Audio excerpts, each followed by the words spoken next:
Portuguesa, Associação para o Desenvolvimento da Cultura e do Conhecimento, tem o orgulho de apresentar o inédito programa cultural solidário Palácio no Hospital, um olhar para a arte, Palácio Nacional da Ajuda. Rui de Carvalho, um dos maiores atores portugueses, apadrinha o recital solidário com a consagrada soprano Elizabeth Matos, acompanhada ao piano por Natália Riabova, para a angariação de fundos deste meritório programa cultural solidário que irá proporcionar aos doentes, aos seus familiares, visitantes, médicos, profissionais de saúde e funcionários dos hospitais um ambiente de partilha e evasão do seu estado de ansiedade e sofrimento através da contemplação das obras de arte do Palácio Nacional da Ajuda. Palácio no Hospital, um olhar para a arte. Seja um amigo doador.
Ora, muito bem, então ficamos com este vídeo demonstrativo de uma das vertentes da matriz portuguesa, um projeto muito interessante que tem a ver com precisamente a arte do Palácio de Queluz.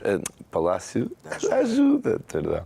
Estava a olhar e estava a pensar no Palácio de Queluz, não sei, mas é Palácio da Ajuda. João Miquel, muito bom dia, seja bem-vindo aqui ao programa. Obrigado pelo vosso convite. Muito obrigado por vir mais uma vez aqui falar do trabalho da matriz portuguesa. João, gostava de que o explicasse um pouquinho lá para casa qual é que é a missão desta associação, a matriz, qual é o objetivo da criação de uma associação com este cariz. A Matriz Portuguesa é uma associação que já tem quase 4 anos de existência e que visa, sobretudo, dar a conhecer, realçar, dignificar, divulgar a cultura não só de Portugal, mas a cultura de matriz portuguesa em Portugal e no mundo, que foi construída ao longo dos séculos da nossa história, mas não só por portugueses, mas também por todos com quem e com quantos os portugueses se relacionaram durante toda a sua história pelo mundo, relativamente durante os descobrimentos, que agora há esta polémica, mas não é isto que agora aqui nos traz, mas também todos os novos continentes que foi descobrindo os seus caminhos marítimos, as novas culturas que se foi relacionando e que também com eles que foi reconstruindo uma nova multiculturalidade, a globalização, enfim, que foi criando, e esses postos e esses pontos de multiculturalidade e de cultura e património cultural e não só de matriz portuguesa que ainda hoje são muito presentes no mundo e sendo o maior sinal, naturalmente, a língua portuguesa. Claro, porque isso são marcas que o povo português deixou na cultura dos povos. Não é? Como é óbvio, e não só o povo português, mas depois também, hoje em dia, todos os povos e as nações lusófonas e também aquela grande franja que é ainda muito pouco conhecida e reconhecida em Portugal, que são os lusodescendentes, que são um caso muito sério e devia ser um caso de estudo, até para exemplo desta nova problemática que existe no mundo dos refugiados ou das novas vagas de imigração que têm muita dificuldade de adaptação às novas sociedades onde se inserem, que os portugueses, por acaso, não tiveram essas grandes problemáticas e que têm um caso sério de sucesso e que hoje em dia são, veja-se, por exemplo, nos Estados Unidos, no Luxemburgo, em França, no Canadá, que já integram altos cargos governativos, bancários, políticos, etc, etc. Sem dúvida. E, ainda por cima, os lusodescendentes parecem que eles têm tanto orgulho em ser portugueses como os pais, como qualquer um de nós. Eles têm prazer em dizer que são de sangue português.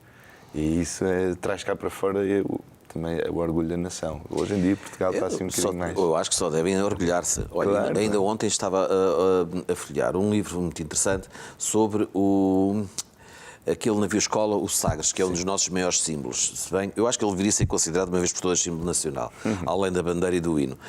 E quando de uma das suas inúmeras voltas, além das voltas ao mundo, mas também das suas viagens, quando esteve em Goa, foi recebido, e isto foi uma coisa absolutamente encantadora, e há lá uma fotografia, de vários goeses que ostentavam estandartes em português, que diziam: nós amamos Portugal, seja bem-vinda o navio Sagres. Isto quer dizer alguma coisa. E Goa foi verdadeiramente uma presença portuguesa muito importante até ao século XX, não é? Até aos anos 60. Não foi uma saída muito honrosa, mas de qualquer maneira também já era tempo de a história seguir o seu curso. Claro. E eu acho que isto é significativo de alguma coisa. E não só ali, até porque também pela vontade da aprendizagem da língua portuguesa, que se está a tornar cada vez mais uma língua internacional e de negócios, é notório nos mais variados países. Não é à toa que, por exemplo, na África do Sul, o estudo da língua portuguesa está a crescer.